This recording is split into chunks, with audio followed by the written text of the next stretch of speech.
Online class में आपका पुनः स्वागत है। चलिए स्टार्ट करते हैं इस वीडियो लेक्चर को, जिसमें हम बीएससी थर्ड ईयर का पेपर फर्स्ट क्वांटम मैकेनिक्स का स्टार्ट करेंगे और ये वीडियो लेक्चर नंबर कौन सा है 29। ठीक है, चलिए स्टार्ट करते हैं। स्टार्ट करने से पहले देख लीजिए कि इसमें कहाँ तक हमने स्टडी कर लिया था। अगर हम 28 नंबर वीडियो लेक्चर की बात करें तो उसमें हम प्रायिकता धारा घनत्व, प्रोबेबिलिटी, करंट, डेंसिटी को स्टडी कर चुके हैं, है ना। क्या था हमारा? प्रायिकता धारा घनत्व, इसको हम पढ़ चुके थे। ठीक है, तो फॉर्मूला हमारा आ गया था एस वेक्टर बराबर I square upon 2m psi star psi del square psi star del psi minus psi del psi star, इस प्रकार से आ गया था। ठीक है, तो चलिए उसके आगे स्टार्ट करते हैं।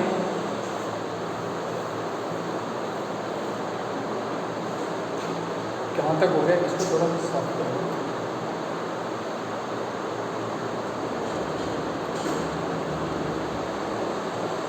चलिए देखें, नेक्स्ट जो है टॉपिक आपका वो है एरनफेस्ट थ्योरम। एरनफेस्ट थ्योरम या पूरकता प्रमेय। ठीक है, इंपोर्टेंट थ्योरम है, लॉन्ग क्वेश्चन बनता है इस यूनिट से। चलिए स्टार्ट करते हैं।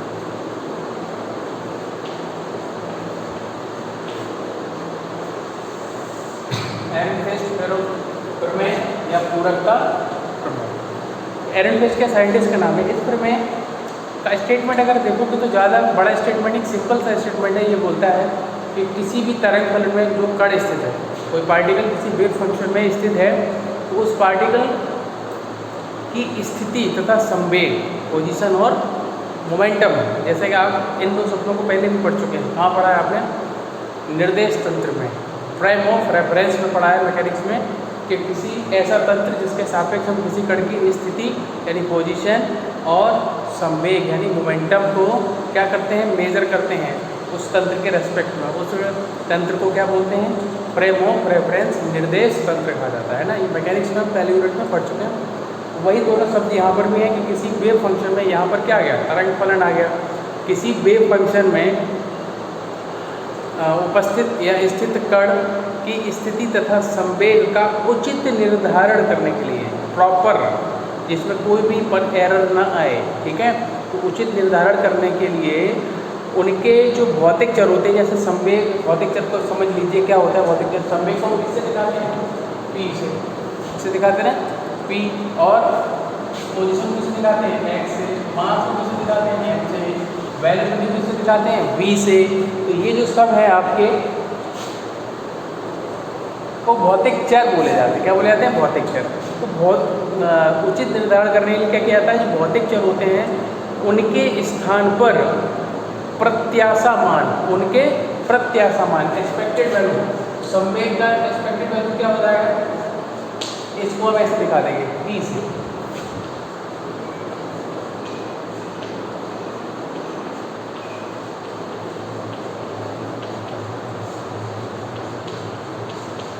आ जाएगा, ठीक है। संवेग का प्रत्याशा मान यानी कि जो भी भौतिक चर होते हैं उनके औसत मान का प्रयोग किया जाता है। यहाँ पर किसका मान क्या प्रयोग किया जाता है? औसत मान का, जिससे कि स्थिति या संवेग का उचित निर्धारण किया जा सके। बस ये स्टेटमेंट इसका। एक बार दोबारा से मैं रिपीट कर दे रहा हूँ इसका स्टेटमेंट, कि किसी तरंग फलन में स्थित किसी कण का, किसी तरंग फलन में स्थित किसी कण की स्थिति तथा संवेग का उचित निर्धारण करने के लिए जो भौतिक चर हैं उनके स्थान पर उनके प्रत्याशा मानों का प्रयोग किया जाता है। बस इतना इसका स्टेटमेंट है। चलो इसके स्टेटमेंट को लिख लेते हैं, ठीक है। चलिए स्टेटमेंट इसका लिख लेते हैं, इसको हटा देते हैं। और प्रत्याशा मान का फॉर्मूला आपको पता है, इसको भी डिस्कस कर लेते हैं। क्या है प्रत्याशा मान का फॉर्मूला? जैसे पी का प्रत्याशा मान क्या करना है?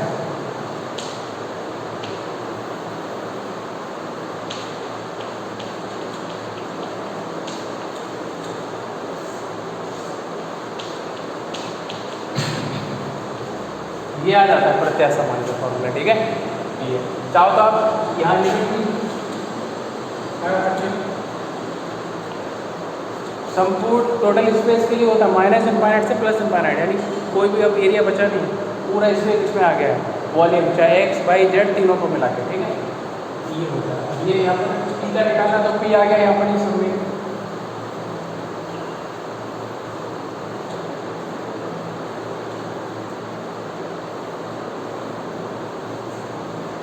चलिए देखते हैं क्या होगा।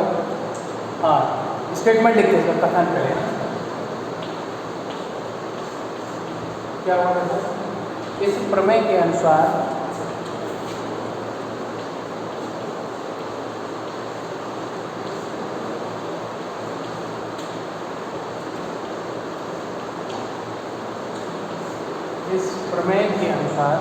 किसी तरंग फलन में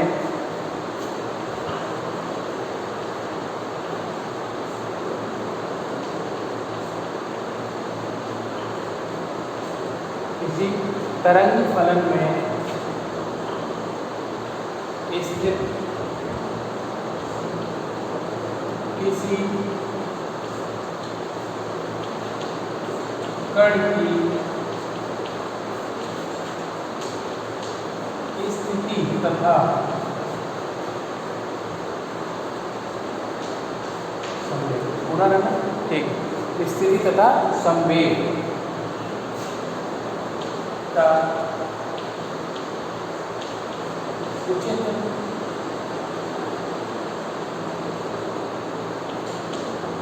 निर्धारण करने के लिए स्थिति तथा संवेग का उचित निर्धारण करने के लिए भौतिक चरों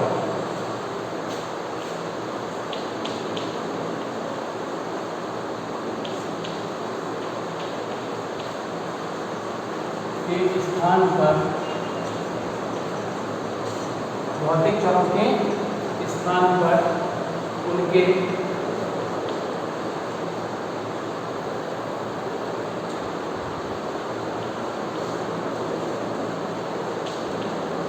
प्रत्याशा मानों का प्रयोग किया जाता है, प्रत्याशा मानों का प्रयोग किया जाता है, ठीक है। ये इसका स्टेटमेंट है इस थ्योरम का। कौन थ्योरम है? पूरकता प्रमेय या एरेनफेस्ट थ्योरम या एरेनफेस्ट प्रमेय। ये जो एरेनफेस्ट है वैज्ञानिक साइंटिस्ट है, ठीक है, उनके नाम पे एक थ्योरम, ये स्टेटमेंट है, इसको लिख लेंगे। चलिए इसको हटा देते हैं।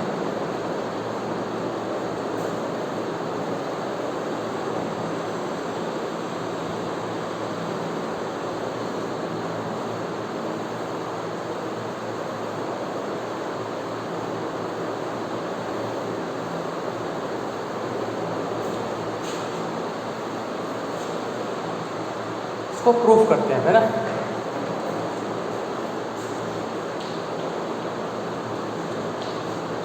प्रूफ करेंगे।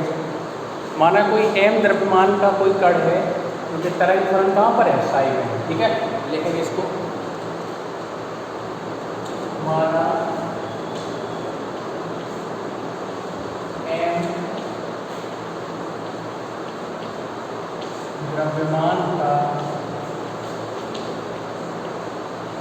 कोई कण,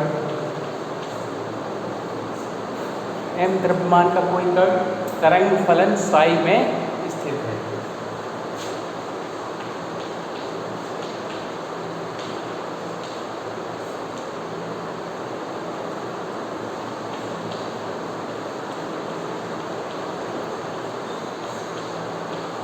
कहाँ पर स्थित है? कोई तरंग फलन है तो कहाँ स्थित है? आपका साई में स्थित है। वो कोई m द्रव्यमान का कण है, तरंग फलन साई में स्थित है। तो इस कण की स्थिति, इस कण की स्थिति x के प्रत्याशा, पोजीशन हमने कितनी मान ली है x, उसका हम प्रत्याशा मान देख रहे हैं, ठीक है। स्थिति x की प्रत्याशा मान के लिए, प्रत्याशा मान के लिए निम्नलिखित समीकरण का प्रयोग करें। प्रत्याशा मान का या फिर प्रत्याशा मान को निम्न प्रकार व्यक्त किया कैसे लिखना है? प्रत्याशा मान को निम्न प्रकार व्यक्त किया जाता है।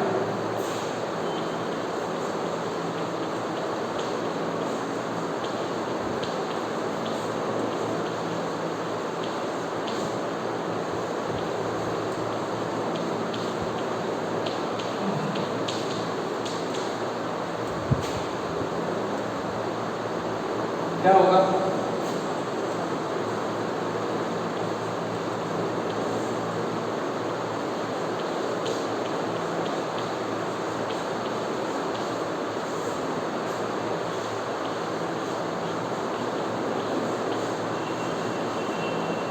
ये आएगा, ठीक है।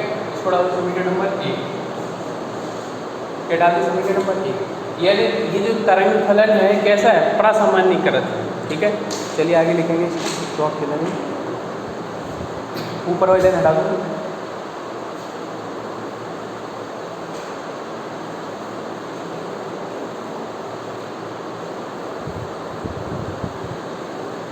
तरंग फलन कैसा है? प्रासामान्यीकृत है।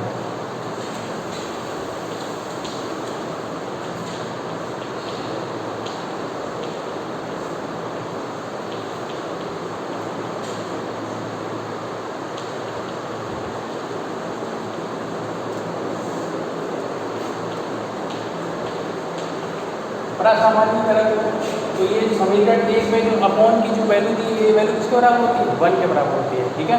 तो कौन सी कंडीशन की बात कर रहे हैं? नॉर्मलाइजेशन की। और एक दूसरी कौन सी होती है? ऑर्थोगोनल, ठीक है। तो यहाँ पर हम बात कर रहे हैं नॉर्मलाइजेशन की कंडीशन की। तो प्रासामान्यीकरण मतलब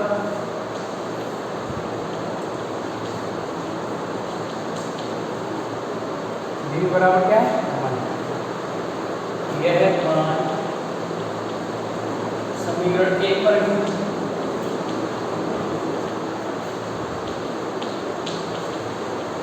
इस वैल्यू पोटेंशियल इक्वेशन 1। जब इक्वेशन 1 में रखोगे तो ये क्या आ जाएगा?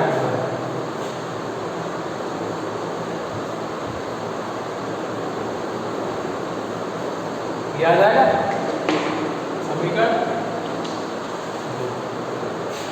लिख लेंगे क्या आया? समीकरण नंबर को नोट कर लेंगे।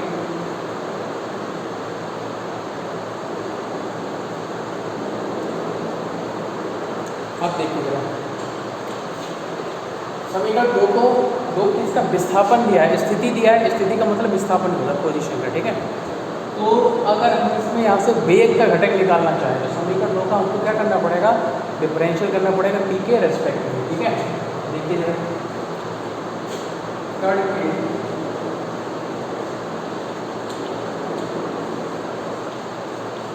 वेग के x घटक के लिए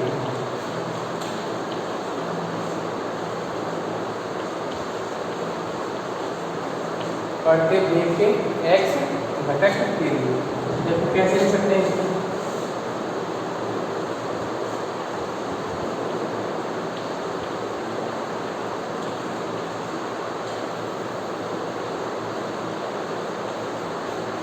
इसको ऐसे लिखते हैं ना, और ये वैल्यू किसके बराबर? इसके बराबर। तो इसका भी क्या हो जाएगा? पूरे का डिफरेंशियल हो जाएगा, ठीक है। इसको इधर जगह है क्या? इधर जगह नहीं है, क्या काम करें? इसको हटा के शुरू से लिखते हैं,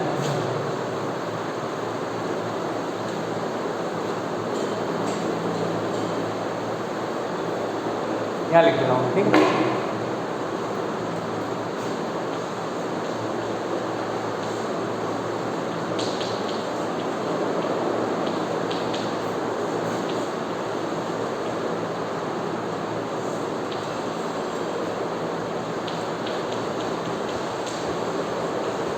ये लिखते हैं, ठीक है। अब इसको बता दे रहे हैं,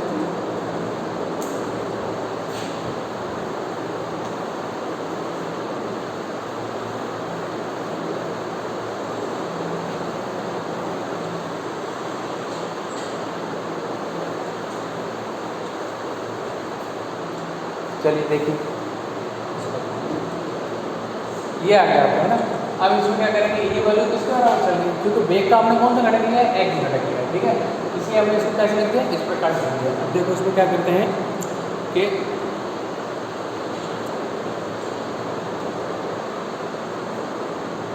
इसको हम लेके चलते हैं, ठीक है। इसको उठाते हैं, इसको सॉल्व हमें करना है। कैसे लिख सकते हैं इसको, समीकरण डाल दो ना, कौन सा समीकरण आएगा, समीकरण 2 हो गया ना। हाँ तो समीकरण 3 डाल दो इसको, है ना, समीकरण 3 से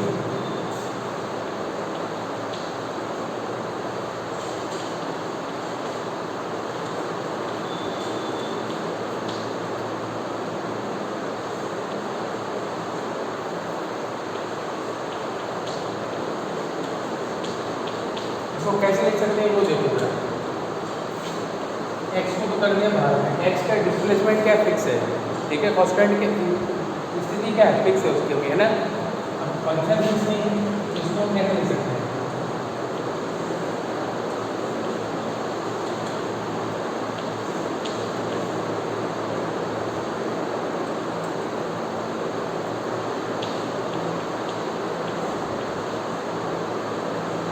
इसको ऐसे लिखते हैं, ठीक है। ये आपका ऐसे लिख दिया। अब इसको और थोड़ा सा चेंज कर सकते हैं, देखो कैसे, इसको नोट कर लो आप।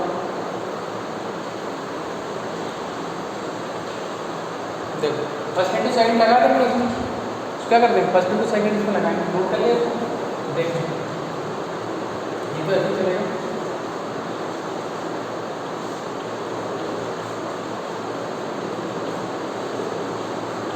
इसमें क्या, इसको एक्स को बाहर ही लेना है ना, इसमें फर्स्ट इंटू सेकंड लगा दो आप, क्या आ जाएगा,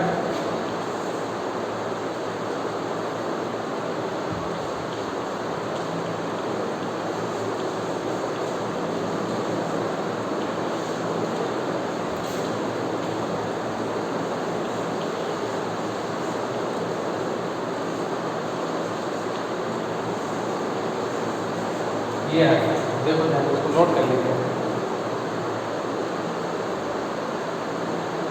ठीक है। इसको पहले हमें जरूरी नहीं इसको आगे पीछे, ये साई आगे आ सकता है, साई का पीछे आ सकता है, तो ये दोनों स्टेप आपस में चेंज हो सकते हैं, ठीक है। इसको डाल दें समीकरण नंबर 4, ठीक है। आपको समीकरण नंबर 4, अब इसको हटा दूंगा ऊपर से,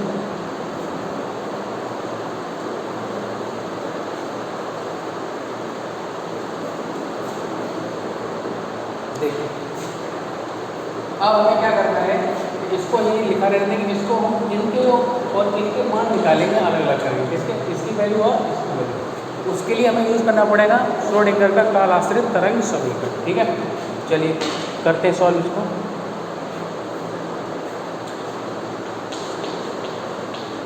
समीकरण याद रखना 4, ठीक है। श्रोडिंगर के कालाश्रित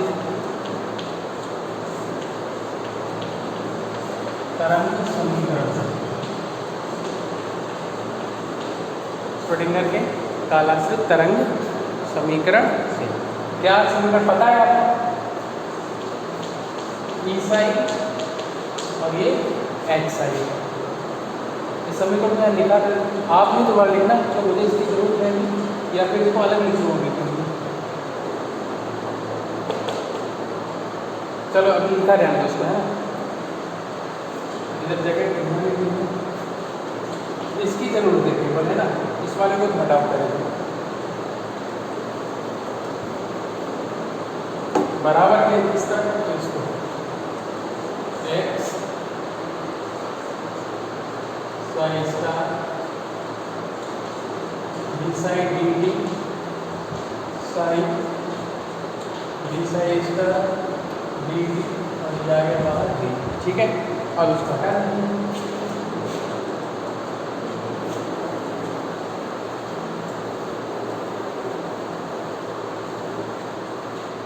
चलिए स्टार्ट करते हैं। हाँ तो संकारक रूप लिखिए इसका, चलिए संकारक रूप लिखने हैं।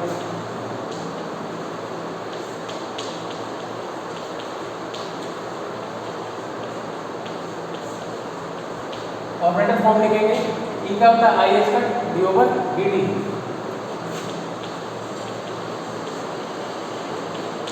Sign H minus H cut square upon 2m H cut square upon 2m del square plus V psi के फंक्शन बाहर मल्टीप्लाई कर लीजिए समीकरण 4 और ये ध्यान रखना अभी समीकरण भूल जाते हैं I H cut D psi over D T I H cut D psi over D T इधर मल्टीप्लाई कर दीजिए फंक्शन का अलग अलग कर दीजिए माइनस एच कट स्क्वायर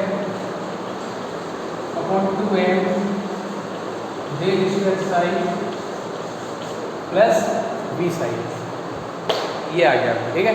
इसको समीकरण नंबर डाल देंगे 5।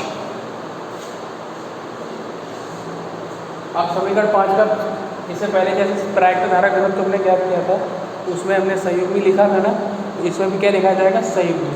समीकरण 5 का संयुग्मी लिख लीजिए।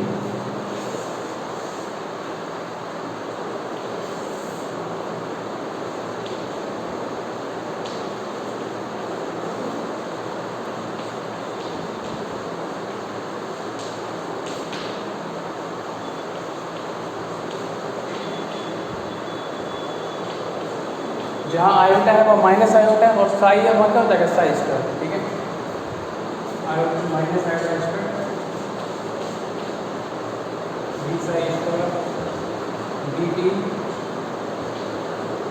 H square square upon 2m del square psi square पूरा ठीक है क्लियर है इधर आगे पूरा है ना। इसको समीकरण नंबर डाल दीजिए 6। अब इसको आप नोट करोगे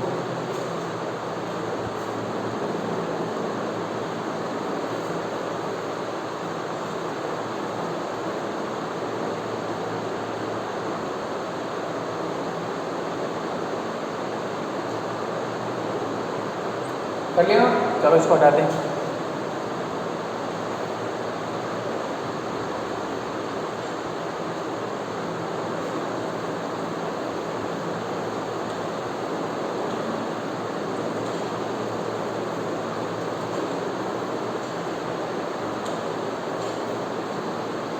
देखो समीकरण 5 को हमें दोबारा पिक करना है तो समीकरण 5 से हमें इसकी वैल्यू निकालनी है किसकी D psi over D T की आयोटा एच पर को दूसरी तरफ ले जाएंगे। तो देखिए जरा यहाँ से समीकरण 5 से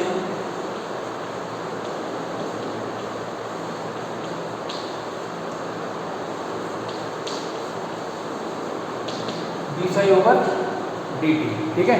D psi over D T की वैल्यू अब आयोटा एच पर कहाँ चला जाएगा इधर ले आओ उसको।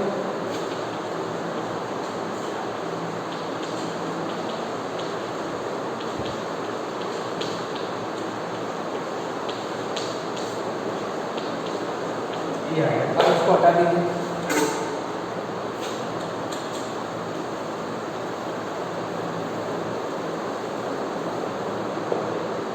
चलिए चौक पे क्या ये आ गया। उसको थोड़ा और सॉल्व कर लें। इस एच कट से एच कट सॉल्व होगा। देखो आयोटा नीचे है ना और ये माइनस एन ऊपर है यहाँ पर ये माइनस आयोटा को ऊपर से मल्टीप्लाई करेंगे तो नीचे आयोटा एच स्क्वायर -1 हो जाएगा। वो माइनस माइनस क्या कर देगा प्लस कर देगा और आयोटा कहाँ चला जाएगा ऊपर। Iota H cut upon 2m del square psi plus यहाँ क्या कंडीशन होगी इसमें भी आयोटा को ऊपर नीचे मल्टीप्लाई करेंगे यहाँ पे तो ऊपर क्या हो जाएगा आयोटा नीचे आयोटा स्क्वायर -1 तो ये प्लस क्या हो जाएगा minus iota H cut V psi. समीकरण नंबर ये आ गया आपका 7 ठीक है। और सॉल्व हो सकता है नहीं सॉल्व होगा ये आपका समीकरण आ गया 7। अब दोबारा से समीकरण 6 को उठाएंगे सेम कंडीशन जैसे इसको सॉल्व किया ऐसे उसको ही सॉल्व करेंगे ठीक है। समीकरण 6 से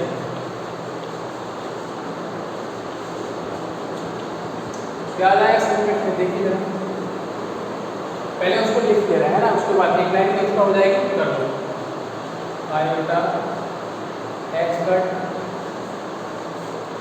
D psi star D T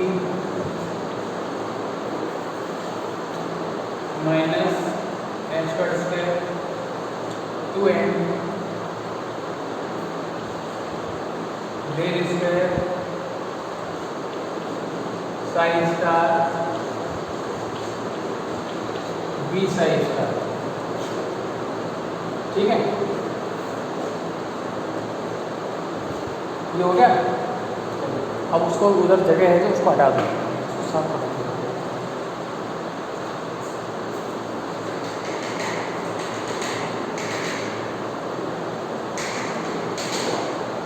चलिए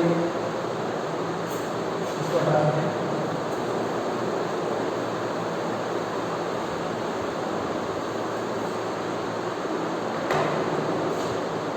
चलो चलो जल्दी चौक आ जाओ फिर। माइनस आयोटा इसका ना यहाँ देखो, ये माइनस लगा हुआ है यहाँ, करो उसको ले जाओ।